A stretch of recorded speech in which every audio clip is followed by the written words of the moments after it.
Voti più che dimezzati per la Lega nel capoluogo Treviso. Il Carroccio in città si assesta sull'11,3% quando nel 2018 aveva quasi il 27% e da primo partito diventa addirittura il quarto.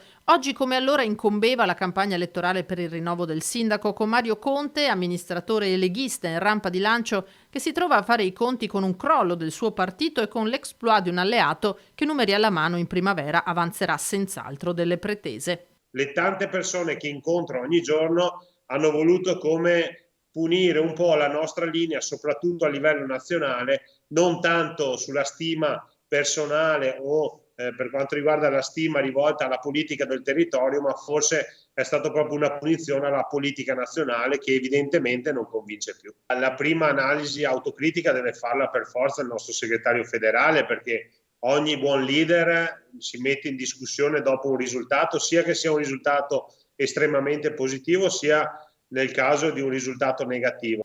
Conte non si sente dunque tirato direttamente in ballo dalla scelta compiuta dall'elettorato trevigiano. In realtà, se noi andiamo a vedere le forze che oggi compongono la mia maggioranza, sono esattamente le stesse che hanno vinto le elezioni ieri. Quindi, se dovessimo fare questo risultato, in realtà il centrodestra in città, il centrodestra a livello nazionale ha dimostrato compattezza e quindi io mi sento assolutamente tranquillo e sereno per quanto riguarda la prossima tornata elettorale, che è quella del 2023. Il sindaco rimarca però che si tratta di due partite differenti. Certo è che Fratelli d'Italia, attualmente rappresentato ai 300 solamente da un consigliere, porterà in dote i numeri delle politiche quando ci sarà da ristabilire i rapporti di forza in vista delle urne.